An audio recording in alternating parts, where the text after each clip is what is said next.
Hello ladies and gentlemen, and welcome back to my channel for another 1/6 scale third-party unlicensed figure unboxing and review.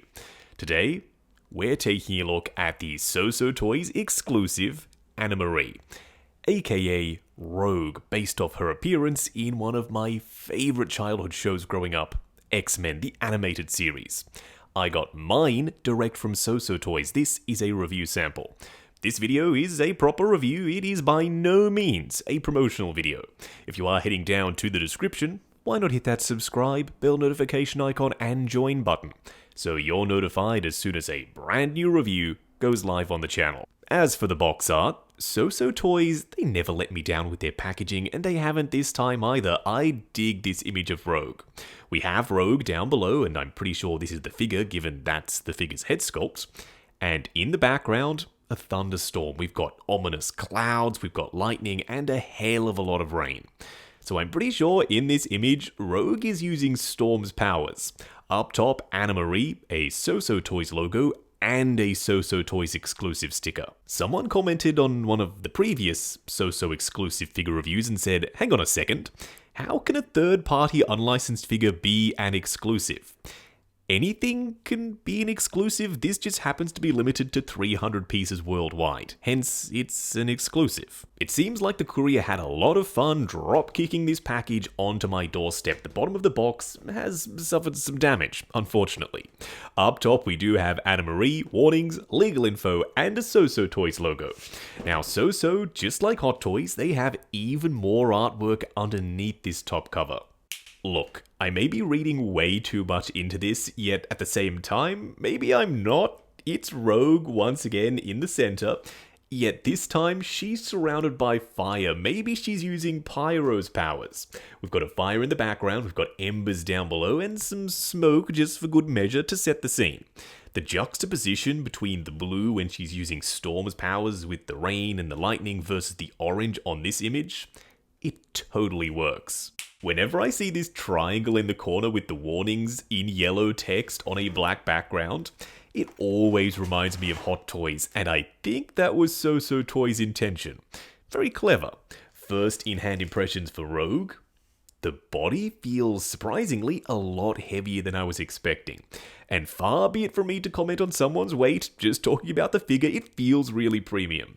What we are going to do now though is get all of her accessories laid out in the light box and take a closer look at everything she comes with. Starting off with the display base first, which is done in the typical SooSoo Toys style. Being hexagonal, nice and chunky to give her an added height boost in the display, and the color scheme, it matches her outfit, green and yellow. For the X-Men symbol in the center, some washes in the sculpted vent work, and some airbrush shading around the edges. Whereas the metal grate flooring sections, they only have the airbrush shading. Up top, an adjustable crotch grabber. Seeing as though Rogue is a character known to take flight, I also would have liked to have seen a dynamic flight pole. When it comes to head sculpts, we get two different options. Now, we're not going to discuss them in great detail here and now, just know that we get two of them, because who wants to talk about a floating head sculpt not on the body without any hair on? That is no fun at all. When we do pop them on the body and we add the hair back on, then we'll discuss them. And lastly, an array of hands, ranging from these splayed out finger hands, style pose hands if you will, to closed fists, and relaxed open palm hands already installed on Rogue. The sculpts are good, there's some texture on the surface, some definition, as well as some knuckles and wrinkles to show that these are gloves. And the paint applications, some might say, are a little bit heavy-handed, seeing as though the wash is as strong as it is. I would say that makes sense. These yellow gloves, they would get very dirty very quickly, and Rogue, she needs to wear gloves all the time. If she doesn't, and she accidentally touches someone, well, the outcome is just not ideal. So these gloves, they would get a lot of use. Also, these hands, they are very soft and squishy. There is no need to go ahead and grab a hairdryer every time you want to change the hands out. These went on and off the wrist pegs, no problem whatsoever. What we are going to do now, though, is get Rogue herself out here. Standing straight up and down in the light box, no crazy poses, or accessories, or anything like that. So far, I'm just amped to get stuck in. I don't want to sit here and talk about Rogue. I want to take her off the turntable and discuss her in a lot more detail. So let's just talk about her very quickly. The proportions on point. She looks realistic, yet comic booky and cartoony at the same time. I don't know how to describe it, it's just effortless, and you'll see what I mean when you get yours in person. The outfit, bright, colourful, it pops where it needs to. The jacket fits her perfectly, I don't have any complaints about that. And the hair being big and boofy, yet having flow and movement to it.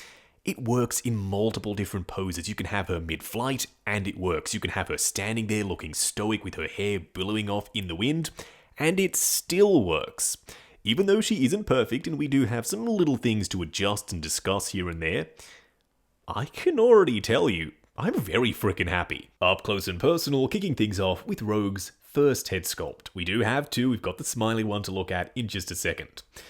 This is a stunning head sculpt. People were complaining, they were saying she looked too old, she looked too angry. I don't see any of that. I see Rogue. The skin texture, the expression, it looks determined, like she's about to kick some serious butt. The skin tone match between the head sculpt and the neck is on point. And that hair, those flowing locks, the texture, the detail, the color, even with washes in the crevices and the lighter grey section around the front, plus the bandana, it's all spot on. I'm so freaking happy with this Rogue head sculpt. It is made up of multiple magnetic pieces, so when you swap the head sculpt, you take the internal part out, the face, if you will, remove the hair pieces, then switch them onto the other head sculpt, and after you've done that, you can pop it on the body. This might just be my favorite head sculpt. I like the classic, just neutral expression, the more determined head sculpt. I like it a lot, actually. This one, when you give it a head tilt, it adds so much personality. With the smile, she looks sassy, she looks confident, and maybe a little bit playful. The only other thing I would have liked to have seen is potentially another hairpiece to give her even bigger, boofier hair, just like the animated series. You can opt to remove the jacket if you don't want it there, if you don't like the look of it, you don't like the cut, the fit of it. Just remove it, it doesn't need to be there. For me, I'm going to keep it on. It's part of her iconic look from the show. 99% of the time, she had this jacket on. You do have the red X-Men symbol on one shoulder, but not the other, which is accurate. There's this leather grain texture on the surface. This jacket is made of pleather.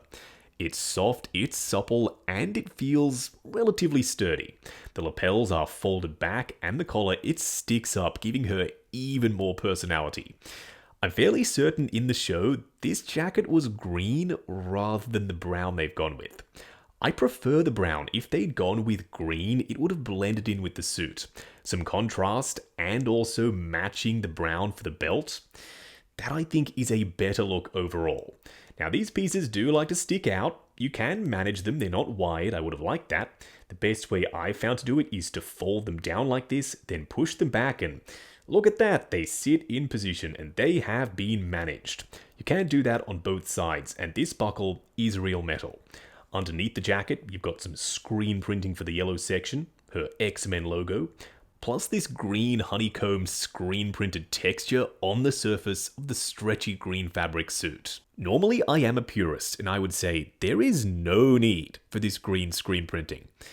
Now that I think about it, having all of the other 1/6 scale realistic style X-Men figures in the display, they have panel lining, they have extra detail. If Rogue didn't have it, she wouldn't match their aesthetic. Having this green honeycomb screen printing, it's actually something that I've started to like. More visual interest on an otherwise very simple suit. Her proportions are solid, just like that one scene where she was trying to seduce Apocalypse. I think that's what was happening. And up the top, you can get her arms very flush down by her sides, even with the bulky jacket on. Now the belt is this rubbery plastic overlay that is adjustable. And the X-Men logo is a stunning bright shiny silver with washes in the crevices to make it look old and a little bit beat up. The yellow screen printing continues all the way down underneath her huge boot tops. There's more honeycomb pattern along the side. And then the boots themselves, they're a split cut boot design, which means maximum range of motion. I love a good split cut boot. There are some green straps that look like they've cinched this boot top where it looks wrinkled and crunched in the middle. Got more wrinkling down below, some leather green texture. And the same thing can be said for the boot itself. Then there are washers in all the crevices. It looks aged, it looks patinaed like leather would. On the underside, some sculpted and painted tread. For a quick side-by-side comparison, bloody hell, SooSoo, you did not have to go this hard. I am so glad you did. 2 classic X-Men characters and both bangers. On the right, SooSoo Toys Gambit, and on the left, he's Cherie Anna Marie, aka Rogue. Rogue is shorter. Her proportions are fantastic, I've already mentioned that. I'm enamored by how her bright, colourful, show-accurate outfit pops against the darker colours of Gambit. These two, they were destined to be displayed together in the collection. Speaking of bright, colourful, show-accurate outfits, it's Sideshow Cyclops. This guy is a banger. Unfortunately, I think this line is dead ever since SooSoo Toys one-upped Sideshow with their Gambit being vastly superior than the Sideshow one. We haven't seen any more announcements in the official X-Men line from Sideshow. This guy, I reckon he was the peak of that line. The outfit, the proportions, the tailoring, the colours, and the show accuracy, all of that stuff was on point. The only complaint I have, the one little annoying thing, is the head sculpt looks a touch derpy and a little bit too skinny. I am hoping that eventually, SooSoo Toys makes their own version of Cyclops. Another solid figure let down by his head sculpt, Sideshow's Tiger Stripe Wolverine. They've also added panel lines here, which I don't love. I don't think they need to be there. And the colours are a touch too dark and dingy for my taste, not to mention the head sculpt, just weird. Now, he is short, as he should be. Wolverine in the show and in the comics, he was a short dude, so he's barely taller than Rogue. Wait a second, did I say before that the line peaked with Cyclops? I take that back, it peaked with Magneto. This guy is bloody brilliant. He is taller than Rogue, as he should be, he's much bigger and bulkier. And the outfit with the red and the purple and the flared cape over his shoulders, it's so show accurate. Having multiple X-Men characters in 1/6 scale, it makes my inner child just so very happy. I grew up on this show. These character designs, they mean a lot to me. Going over Articulation, just an FYI for those of you who don't care about the aesthetic and you more so value Articulation, take off her jacket with it on, adding another layer on top of her suit. It was always going to decrease articulation. For me, I value the look more than range of motion, so I'm going to leave it on. Starting off with her head sculpt, it's on a rubbery neck and a double ball peg. Going forward to there, going back to there, and combined with the torso, I think that's just enough for a decent flight pose. You also have swivel and pivot side to side. The arms will go up to there, they will go forward and back, plus there's a butterfly joint at the shoulder that hinges up and down. Swivel at the bicep, and luckily the jacket sleeve ends just above the double bend for the elbows, so you still get maximum range of motion.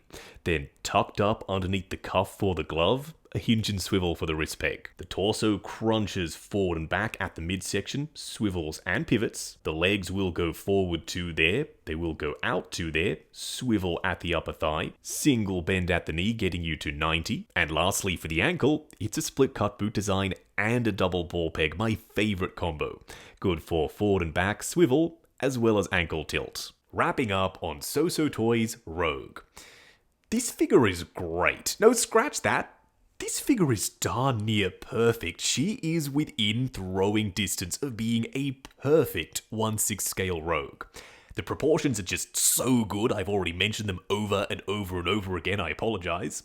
I love the outfit, it's got this added honeycomb texture just to give it a little bit more, texture and visual interest, so it's not boring and spandexy. The yellow pops, not too much, it's slightly desaturated, which I like. The jacket being pleather is a concern. Hopefully, no issues. We will have to wait and see over time. The articulation, double bend elbows, good. The legs are only single bend, so that's going to bother some, not me.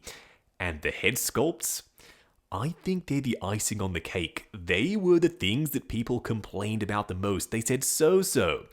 It's just a no. She looks too old. She doesn't look like Rogue. She's not sensual enough. I don't agree with any of that. The head sculpts, for me, they're the best part. They sell this figure. The stoic one, it looks fierce. She looks ready for battle. And the smiling one, it's her playful side, and it works very, very well with Gambit. So at the end of this, I don't have anything else to add. If you like Rogue, if you like X-Men the animated series, get her. Add her to your X-Men display. You will not regret it. I got mine direct from SooSoo. This is a review sample. This is not, however, a promotional video, as stupid as that sounds, having gushed about this figure saying that she is near perfect. That's just my opinion. I think she is near perfect. I'm not trying to sell you on it. I could not care less if you get one. I'm just so glad that I have mine. If you are heading down to the description, why not hit that subscribe, bell notification icon, and join button if you like the sound of seeing your name in the end credits of my reviews. Like, comment, and subscribe, and we'll catch you in the next video.